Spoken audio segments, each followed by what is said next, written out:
Hello, ladies and gentlemen, and welcome to the Coast-to-Coast Combat Hour. I'm your host, Matthew Hawkins, and this week I'm joined by my co-host, Ed Carbajal, who has taken some time off from flying drones around New Jersey to do the recording this week. Ed, I know you don't want to give away what you're flying around town there, but how you doing other than that? I'm good. So we got heavy fog in Jersey tonight. So you can't really see them, but they were definitely Sunday, Monday. They were definitely in my part of New Jersey, Raritan Bay area, above my hometown, above this part of Jersey that I live in. But yeah, I mean, nobody seems to give a shit about them. I'm surprised South Jersey hasn't shot one down yet. Just because I know there's a lot of hunters there, a lot of armed people south of the Raritan Bay. I'm surprised one hasn't been shot down yet, but I have a feeling it's coming. It'll eventually happen if you keep flying around. Someone's gonna get curious. If the government's let's have a look at one. Yeah, exactly. Yeah, shoot one down and have a look at it. All right. So from one crazy story to a crazy weekend, let's look back at this past weekend. I was able to get out to Las Vegas. Oh, Antoine Willis, what's up, Antoine? He's talking about hit the weather. Yeah, man, weird times. The 2024 is coming to a strange end, climate wise. But we're not gonna talk all that conspiracy theories and climate, whatever. I already had that conversation once today. There's a coast-to-coast show for that anyway, right? Yeah, I think there is. We know there's definitely a rocks and seismology podcast out there that seems to get more views than us. But yeah. Anyways, let's get to from our podcast views to the most popular sport on the planet. Slap fight was last Friday night. I went. Not proud. I really don't even know how to put into words everything about it. I guess okay. So before we recorded, you asked about merchandise. I didn't see a whole lot of slap fight merchandise there.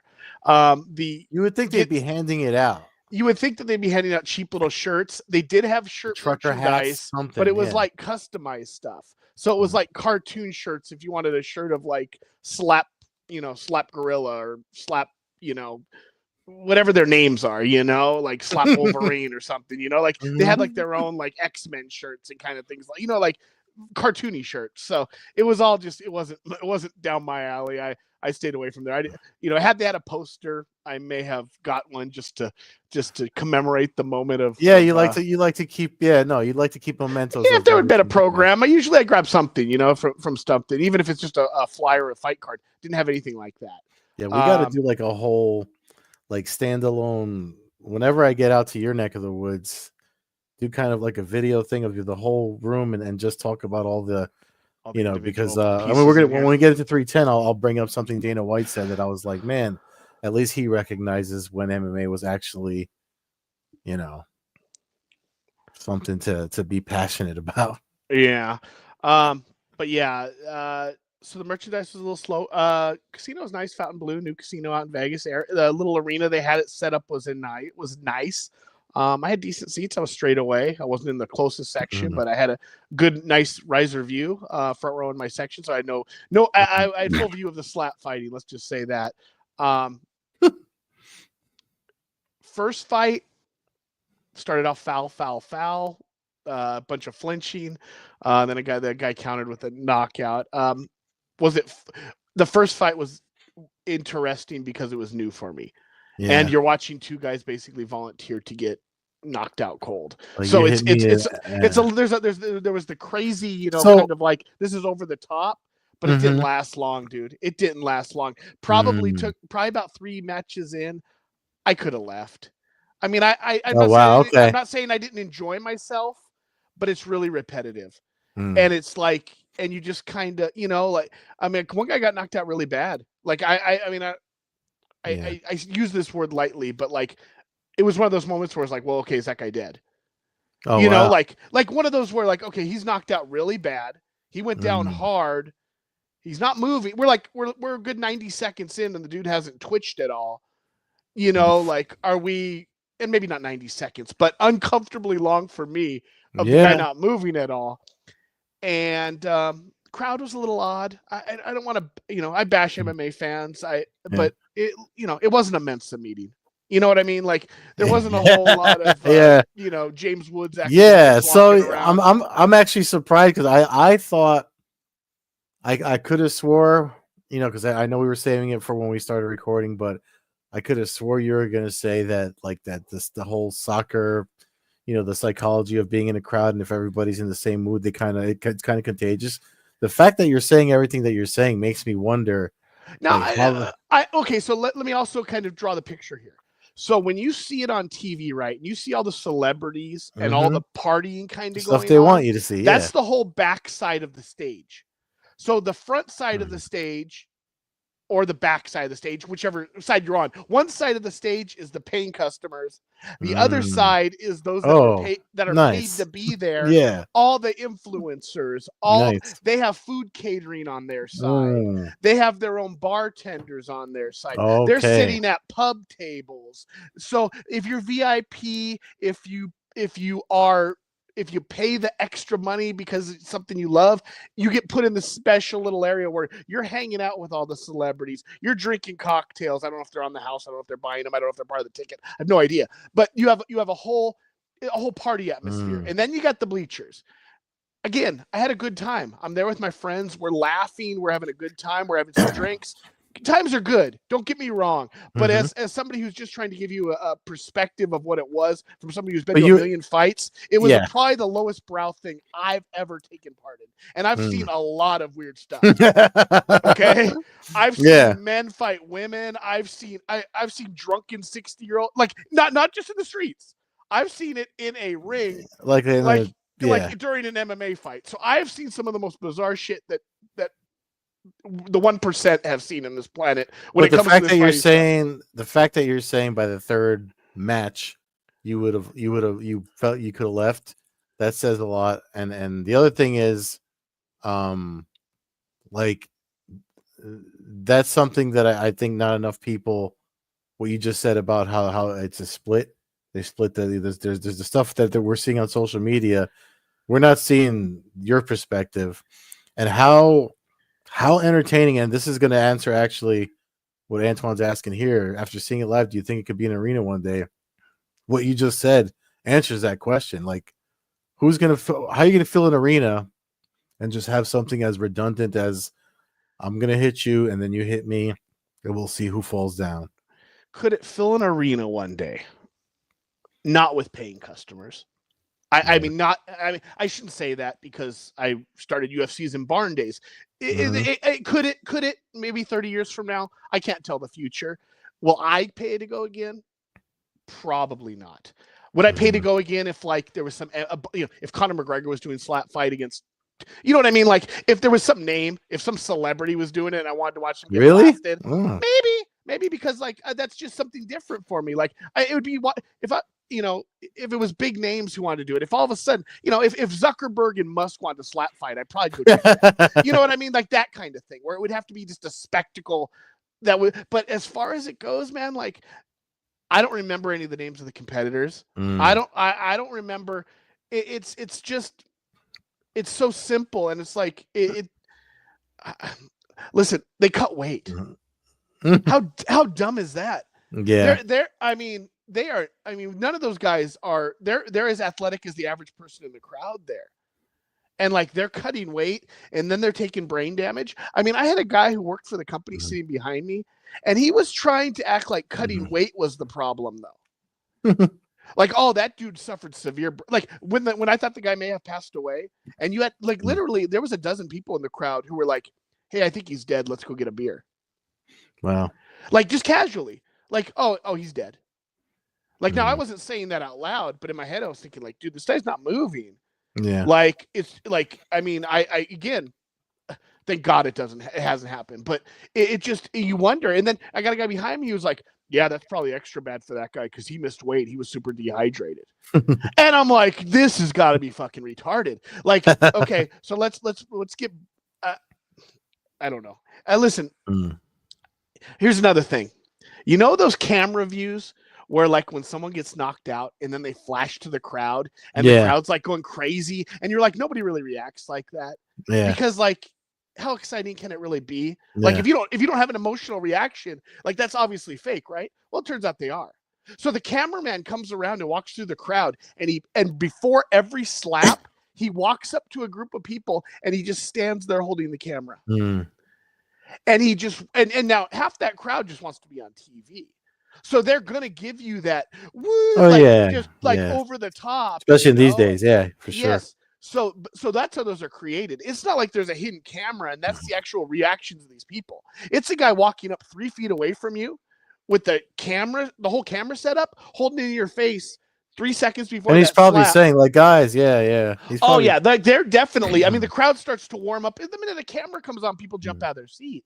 It's how sport. It's always been that way, you know. And yeah, no, they. You know, I've seen that at Bellator events, like when they cut the commercial and they'll let them know when we come back, we're gonna do a shot of you guys, so make sure you're you know, yeah, that kind of thing. But this is like, I felt like I was just being part. It was like part of like a TikTok thing. Like, okay, we're just creating TikTok videos. We're not gonna sell the whole story. We're gonna sell it in a 10-second clip. We're gonna show the guy getting slapped. We're gonna show these people jumping out of their seat, and we're gonna act like it was the greatest show on earth. When in reality, nothing could have happened on that stage. All they had to do was show the camera and people and go, "Hey, you're gonna be on TV," and people would have jumped up and been like, "Woohoo, slap fights!" You know, like, and you would have got it pretty much the same thing. Nobody, you know. Now, to be fair, and for Anton's question, there was some young. In my case, it turned out to be a couple females, but I don't think that was the only. That wasn't the only people who thought this when they left. There was a younger couple females who were like, when they walked out, I heard them behind me going, "Oh, that was the coolest thing I've ever seen." Oh wow! So like, if you're new to stuff and it's just like, and if you haven't seen 1,000 people get knocked out in your life, like it might be it's definitely crazy because you're watching people volunteer for severe brain damage with no defense, you know, and just like, hey man, if I die, I mean, like I can't even block my head. So there's no, I basically, when I they got to hold that fucking foam thing behind them. Yeah, when I walk up to that podium, I'm just basically handing my life over to God at that point. Like, I mean, you're, you know, like you're not even giving yourself a chance to defend yourself. It doesn't have staying power for me. If there were celebrities, if there was people I know maybe throughout the whole card, and I had emotional connections. That's what I'm trying to say. If there was an emotional connection. If it was Chandler versus McGregor, I have an emotional connection to both those guys because I've been watching them fight for years and years and years. And I don't know if I'd want to like say personally. I don't. Maybe it's because whether I want to see it or not is different. Yeah, like I want to see them fight. I mean, I want to see them MMA. fight. Yeah. I'm using them as an example. If Tito Ortiz and Chuck Liddell decide to slap fight, okay, nobody really wants to watch them fight. And again, I'm not those just examples. It could be Kat Zingano and Cyborg, you know what I mean? Like if it was just people I had an emotional reaction to, I might be able to watch it a little bit more. But as far as going to just a random slap fight ever again, and most likely ever, probably not. You could see why they're. I don't know. Tickets were fairly well priced. I mean, I'm going to try to give some of the positives. The views were good for people. You can see from the stage is great viewing. You know, so fan wise, great viewing. Seeing the effect of seeing all the chalk flying off people's heads after they're getting knocked out definitely has its moment, let's say, you know, or at least kind of that different, you know, you don't see people get knocked out with chalk all over the place. There's just different, you know, I mean, I'm just trying to go what's different than what you would think. You know, Charlie doing the ring announcements hot. I'd rather watch her than Joe Rogan all day do interviews. I mean, I'm trying to think of like what, but well, I mean, it's there's definitely a generational thing. I mean, I guess there's people like you said, if the chicks behind you were like, oh, that's the coolest thing I've ever done, and you haven't done much, and that is your bar, then that's going to be your bar, and that must be the numbers that Dana White keeps talking about. So. You know, we can see the numbers too. Like we see we see the numbers on YouTube and stuff, so we know that everything's being inflated. Listen, both of us are in the same boat. If two people want to do it, we're not here to stop them. We just call it stupid if we think it's stupid. Seems kind of stupid to me. Did I have a good time? I enjoyed myself, but I would not go back, and I could have left halfway through. Yeah, it's something I know. Like I know you and I I mean, even if I'm not covering an event or whatever, there for example, I think it's this weekend. Is it this weekend or next weekend? The MMA Pro League, which is like a team based MMA thing. It's not far from me. I think it's this Friday or Saturday or It's next. actually happening. Yeah, yeah. And they're Okay. doing it in a new venue that's literally not far from me. That's something that I would go to on my own. You know, I don't need my friends to go. I mean, I don't even need to be covering it. If I'm sitting home and I got the bread and I'm like, you know what? Let me go check this thing out. I'll go and I'll still enjoy it. I know you can. I know you're someone that can do that for MMA. I know a lot of guys that have in the past that have done it for boxing. Um, I don't see anybody that I know anyway that would do that for slap fight unless you were like walking by it and it was free. And like I don't know, like you said, paying customers. But If I was with some friends and they were super into it and wanted to go, I'd tag along that's what I'm saying. just Like to be you the went with homeboy. friends. That's my point. It's not Yeah, something like you would do by but yourself. no. But I'd go to an MMA event. I'd go to bare knuckle event. I'd go to Yeah. I have no problem going to any of these things alone if it's something that Mm-hmm. entertains me enough. That you know what? My experience, honestly, I enjoy watching on TV more. I don't know. Maybe it's just you can kind of skip through some stuff. You can get up. You're not like locked into it. Because I'm not going to sit here and act like I'm too highbrow to actually have been entertained occasionally by some of the Yeah. stuff I've watched. I'm not Oh that. yeah, no. I mean, But listen, I got but into bare knuckle because of you. I mean, we kept talking about it, and I started tuning in, and now I'm sending you fucking dwarf bare knuckle I fights. mean, So, speaking of which, now let's talk about some shit that I want to go to. Um, yeah, that turns out, that would be I ended up having. No, I didn't. It wasn't much of a decision yeah, because of the finances involved. But BKFC's got a event they announced at Pachanga, the casino down the street from my house, on the same night yeah. as UFC 311. Um, the UFC prices for 311 went on pre-sale as a no main event. With the cheapest ticket in the upper level at about $500. Hmm. Currently, they've went up. I was wrong. I thought prices would drop. I didn't think Yeah. a lot of people would be into the uh, Eastern European Russian names, kind of headlining cards. But yeah, the upper level now is over $600 on face value. Hmm. Ticketmaster, they shot up. So once I saw that, realized I kind of judged this one wrong. Pulled the trigger on some ringside bare knuckle fighting seats.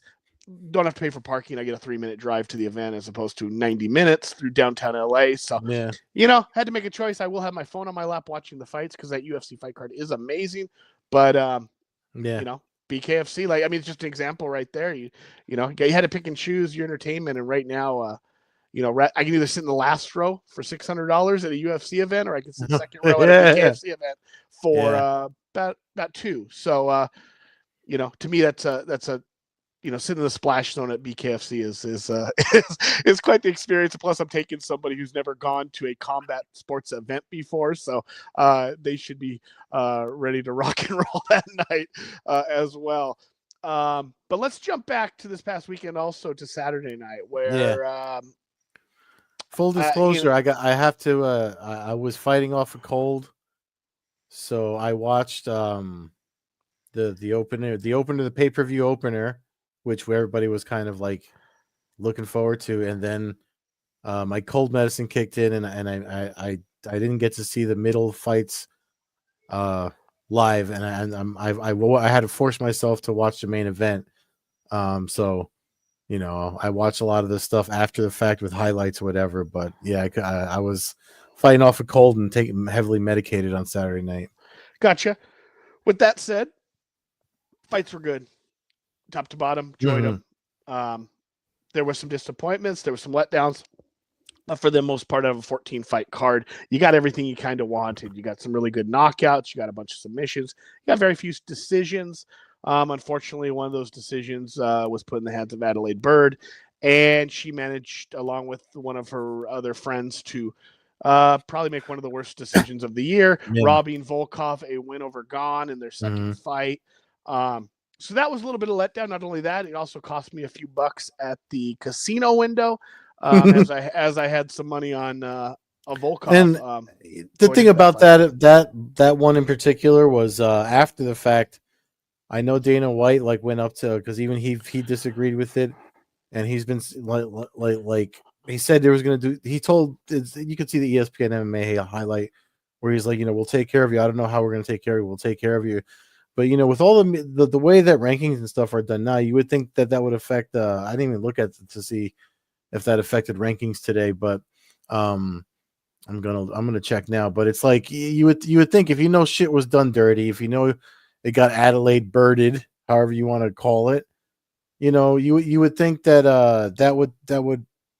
that would be something just to help, because Volkov now he got screwed out of probably a title shot. Yeah. I mean, or down the line. I mean, he's right there. I mean, he very well could have been Aspinall's next opponent. Who knows how this all comes together. They have him at number 3 and Cyril Gane at number 2 still. Yeah. So, here's what I don't understand about the UFC. The UFC, Dana White has used his power over the years to get rid of multiple referees. Mm-hmm. Mazzagatti, Landless. What was the female's name? I know. I can't remember her name. Yeah. But after the Zingano Miesha Tate fight, they pushed to get her basically out. Mm-hmm. They have no problem. He has no problem vocalizing about referees and personal vendettas against referees who make mistakes. Why doesn't he do that with these judges?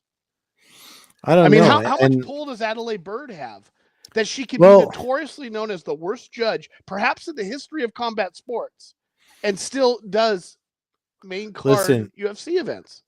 Well, I always liken it, and I actually wrote about this in my newsletter a while back. I always liken it because you got to remember this is all in Nevada, and there's that scene where in Casino where the dude in the cowboy hat, I forget what his position is. He comes to see Robert De Niro at the casino, and he tells him, you're coming, you forget you're all coming here to do business, but we live here, or something to that effect. Kind of letting him know, like you guys have a lot of money and a lot goes on, but this is still our neck of the woods. And I kind of got that vibe during the post-fight presser. Dana White was asked about that, and I can't help it. I think it was when Johnny Hendricks versus GSP that he was talking about that they need to like do a whole cleaning house of the commission or something. Obviously the UFC wasn't worth $4 billion back then, so I don't know how much elbow rubbing the commission. I mean, because they obviously get away with more in Nevada than they do anywhere else outside of the country when they self-regulate. So I don't know what kind of connections and stuff, what's going on with the good old boy network and out there in Vegas. But I kind of got that feeling because I was expecting that vitriol when they asked him about it.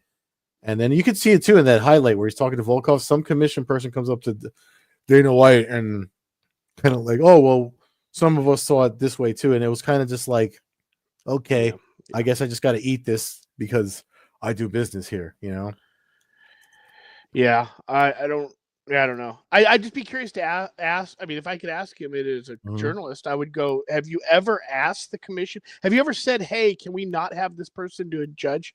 Yeah. Can we, I'm not saying who needs to fill in that spot, but can we not have this person? This person has a long history of ruining our sport. Can we avoid them? Is there not another person who can make that extra couple $100 that night? Or do you're right about they definitely do a referee. So yeah, I just don't understand. Maybe he asked, and maybe the commission goes, "Hey, no, she's the only one in town this weekend." I don't know. Maybe that's what happened. She's definitely. I mean, because everybody knows her husband's a referee. I mean, there's definitely talking about the good old boy now. There's definitely connections and favors being done. I get that, and I don't care if she's judging tough enough. Amateur card. I don't care if she's judging. Rage on the River out at Laughlin, but when you're doing a card that there's millions and millions of dollars on the line for some of the results of these fights, it's weird. It's just, I mean, how many times? How many, what do you think he would say if, let's say she was a judge for Reyes over John Jones and that fight happens in 3 weeks? And now, we already know how he's all about John Jones. So now when Adelaide Bird judges against him, that's when he would lose his mind. Probably, and that's when he'd be like, oh, this has to change, But as long as it's not affecting his main cash cows? I don't Oh know. yeah, I don't know. But it seems like it's been enough. I mean, we don't see Cecil Peoples anymore. Ever yeah. since the Machida Shogun thing, we kind of, that was UFC 104, something like that, and Mhm. maybe that was when Shogun actually won it. I don't remember what their first fight was, but um, like that. Where's where's the I don't know. Yeah, that's what I'm saying. That's why. Well, I thought about the I think it was GSP Hendricks went where he was like talking about that It he was did. bad. That was UFC Yeah, 167. I was at that one too. That was yeah. one of the worst decisions I've ever seen in And person. I he mean, was super this one, pissed, and you would have thought this we would have seen the same thing, but I he's probably grown numb to it at this yeah. point. But and maybe that's because he's asked to get rid of these people, and the commission just And I tells him to shove knew it. I don't know. when they were mentioning and that they had announced judges fights prior, and I heard her name, I was just like, oh boy, we're in for it tonight. And I that's not the one I wanted to, I was expecting something, but I don't know. It's the media that does get to go to these things now, they're not going to ask any hard questions about anything, I think the closest one that came to asking anything, was I mean, again, that's one of their favorite people, Kevin Isle, briefly asked about the McGregor, He only asked tough questions because I think it's probably like understood, like you're going to be our tough question guy. yeah, You know what I mean? Like yeah, we have yeah, to answer some of these, so we'll answer them to you because we know it's going to be, when the write yeah, up comes from it, it's going to be rosy. Like where you're going to make it sound as good as possible. We're going yeah. to tell you what we got to tell you, but you're going to shape I'll it to tell the you way we what. I want. mean, I don't. Maybe now I'm thinking about it. I mean, I asked the day after I watching it, I was like, I don't know if Dana White had to take a shit at the post fight presser, but he was definitely in a mood. So maybe that's what put him in the mood, that he probably and he wanted to say something, but probably can't anymore because he's in bed with Endeavor and all that stuff. He has bosses now, Mark Shapiro and all these people. So it's like maybe he wanted to say something and couldn't because he definitely had a bug up his ass at Yeah. that post event press conference. Uh, but highlights of the card, which there were many. Um, Mm, Chase Hooper looked great. Clay Guida not so much, but Chase Hooper seems to be improving, which is kind of cool to see. I thought he was going to be kind of a nobody. I mean, not a nobody, but I thought he was going to be kind of a grappler who got punched out in a lot of his fights, and he seems to be improving. He was young enough, so seems to be yeah, on the correct pathway there. Um, Ivolev and Sterling, great fight, back and forth. yeah, that was a Um, really good fight. That Good was to a see the really good fight. respect out of both of them. I like to see them afterwards at restaurants and clowning around a little bit and just kind of enjoying the fact that they put on a great fight. And I'm sure Sterling's disappointed he lost, but he realizes that there is value in fighting an undefeated up and coming stud who who you push to the limit. Hmm. It's not, there's nobody that can say that we don't ever see that fight again, because you could flip a coin 100 times and it's probably 50-50 Yeah, between those again, two. I mean, that even showed like that. Not again, the card was good, but I would have liked to have seen that fight. That should have been a main card fight. I think in hindsight that should have replaced the Bryce Mitchell Yeah, I Cron think. Gracie fight. Yeah. However, it ended with a brutal knockout. You kind of got a video game like double elbow knockout off of the Hmm. slam. Kind of reminded me of the old Dreamcast game a little bit. Um, Yeah. it's kind of how it was. He slammed down and boom, boom, and it's over. He gets to walk away. So that was good. I was glad to see Bryce Mitchell. Cron Gracie doesn't need to be in there. We all love the Gracies. He's not. He's not Well, an MMA. He's not. and on that fight week, I mean, a lot of the interviews he did, and he just it didn't seem like, and I love I love the I'm a jiu-jitsu guy, respect to the Gracies, but it didn't seem like it didn't seem like he wanted to be there. It didn't seem like he was into it at all. No, he needs to go to one or something, or go to Ryzen. I mean, there is opportunity for him to fight fights that would be fun and kind of I mean, a Gracie going to Ryzen and fighting a bunch of the Mhm. Japanese guys over there Yeah, is going to sell no matter what. yeah. If you want to fight, if you want to grapple, I mean, there's one if you want to grapple. Hmm. I mean, you know, If they're still around next year, yeah. yeah. I mean, who knows where everything's going. Duho Choi looked great. I mean, we expected a back and forth. He came out, hit him with an uppercut about 3 seconds into Yeah, that and I had fight. Landwehr picked to win him, but yeah, that was that fight Masterclass delivered. Yeah. and heavy puncher, and he hurt him early, and Landwehr just wasn't able to recover. Um, I know Choi and Mitchell are kind of talking a little bit. Looks like that could be a fight we could see. Could be that would be, I mean, fun fight. Two guys who are have pretty good fan followings too. So you start to build a nice little run with a couple of those guys. We mentioned the Gon picked up the win despite the controversy. Yeah. Rachmanov, Machado Gary, even a lot of what I expected. I'm not sure if I said it on the podcast or if I said it out correctly, but I expected a lot of cage hugging. Yeah. And that's what we got. That's how felt like I saw that a lot with Rachmanov when he fought Jeff Neal. I feel like that's kind of his strategy, which obviously it is at this point. And I thought it was interesting that Machado Gary's something he said after the fact, because he said, I don't feel like I lost. It was like my energy. I didn't lose it. And I see what he's talking about. And I understand that feeling, because there's sometimes, I mean, I understand that feeling a lot, because I mean, there's kid that trains with me that I coached for a grappling competition that I was just like, I'm like, they judged against him, and I didn't understand why, because he was on top and dominant positions, and you know what I mean. So I get where he was coming from. I wouldn't mind seeing that one again either, honestly. I think we will. I don't think it'll Yeah. take long. I think at some point, I mean, we're probably going to get Shavkat now versus Muhammad. That'll finally happen. After seeing Yeah. this, I give Muhammad more of a chance than I was going into this weekend if that fight was going to happen. Rachmanov Well, looked a little human. I mean, yeah. we kind of, but Gary And a was lot of people better sleep on too. Bilal, and like the guy's been putting in work for a long time, and just because for whatever reason, he has this weird like stigma of not being popular or whatever the case is. That's all bullshit. The guy, at the end of the day, if you fight and you win, that's what should matter the most. And it does for the most part. Mm-hmm. It does for the most part. So that's what's good. Yeah, I don't know why people underestimate him. He got a bad label early on.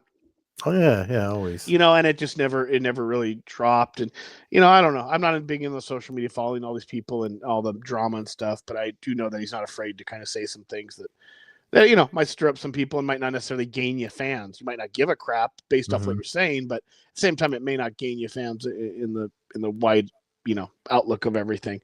But Rachmanov picks up the win, moves to 19-0. I mean, 19-0. Gary, I got the same kind of vibe out of Gary as I did out of Sterling. Two guys who went up against guys who were supposed to be these killers. They both proved their worth. They both proved that they're like, okay, like if it's 5 rounds, then this one was a 5-rounder, but the time ran out. You don't feel like you lost. I don't think. I think you feel like, okay, time just ran out. Like I was just as good as that guy. I lost 3 rounds to 2. If it was a 6-round fight, it'd be 3-3. I kind of feel I can kind of feel that. But both of them, I mean, they both go up in stock. So I don't think anybody's hurt out of any of those 4 fighters, honestly.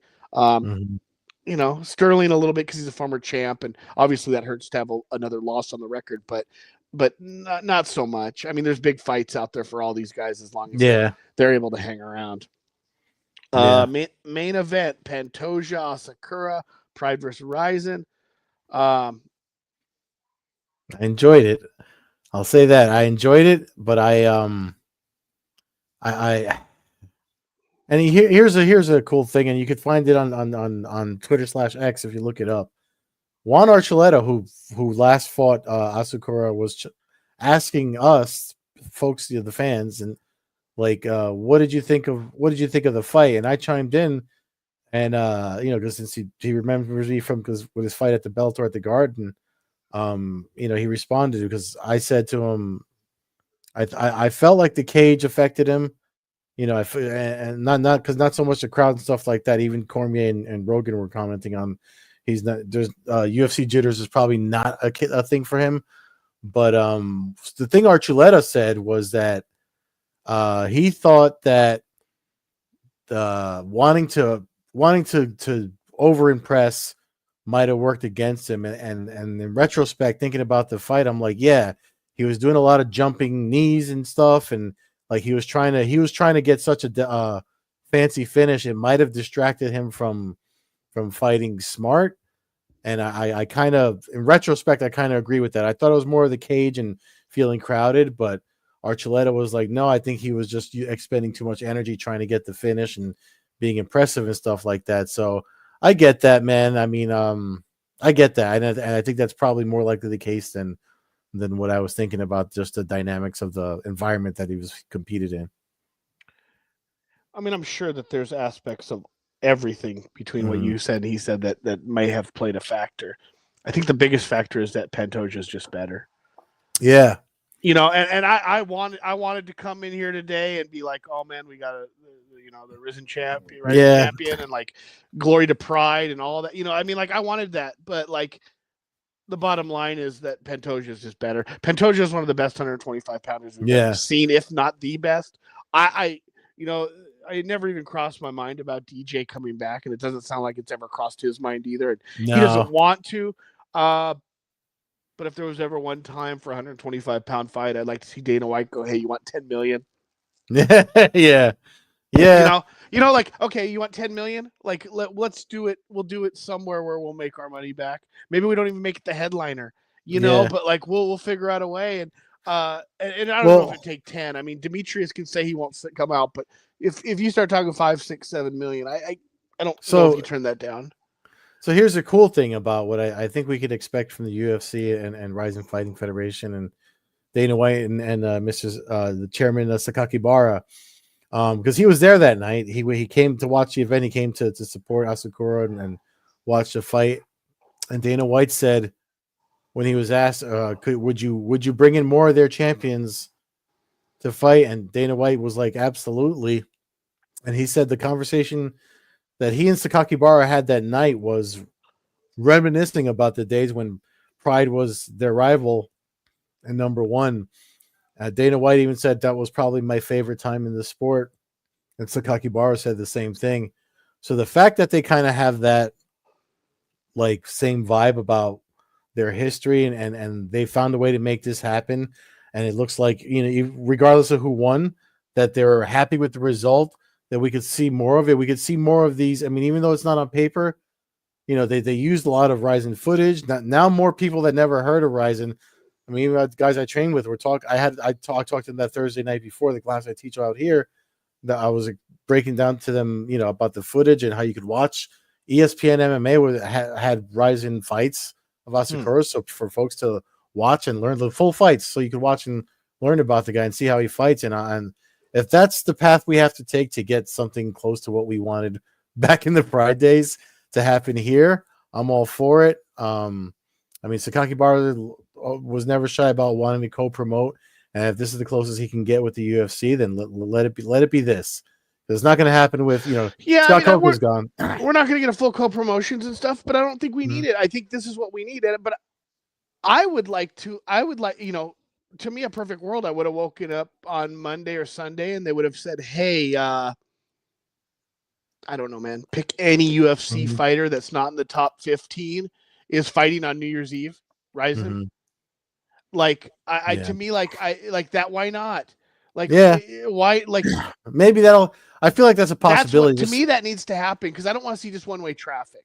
Although I don't mind it. I wouldn't mind. I want to see, like, send some guys over there who are interested in fighting Japan. That's the other thing, because like when I forget who asked the question about that when Dana White talked about that history, but the other thing he said was he's like, I'd like to go back over there, and now that him and Sakakibara are working together, I would think that he helps him use the Saitama Super Arena properly or do something to make it more not as similar, like, maybe do it in the ring or put the cage and use the pyrotechnics of Ryzen.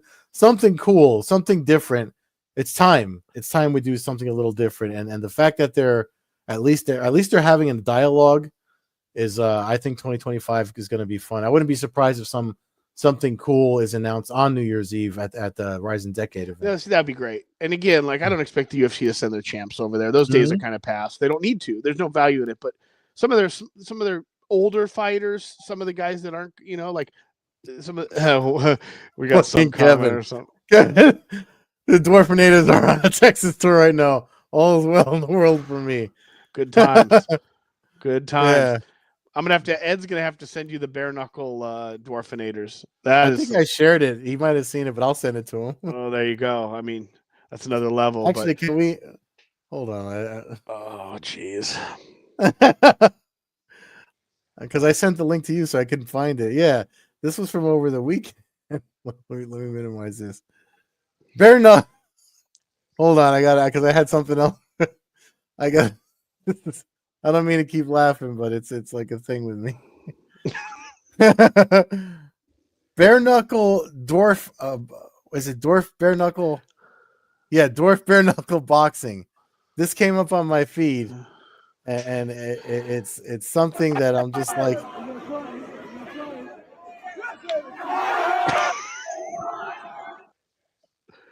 Amazing. That's amazing. I mean, how is that not like killing slap? That should be on. I just. I I think that says it all. Hilarious. So, yeah. Oh, geez. All right. Well, let's wrap it up with that because that's a good note. A lot of laughing there. Fans can check out the show at Combat Hour on Twitter, Coast to Coast Combat Hour on Instagram. Follow me, Matthew Hawkins, at MMA Hawk 21 on Twitter and Instagram. Follow Ed at Carbazol on Twitter, Carbeerzol on Instagram, and Old Head Carb on Twitch. Thanks for the laughs and have a good night, everyone. See you next week.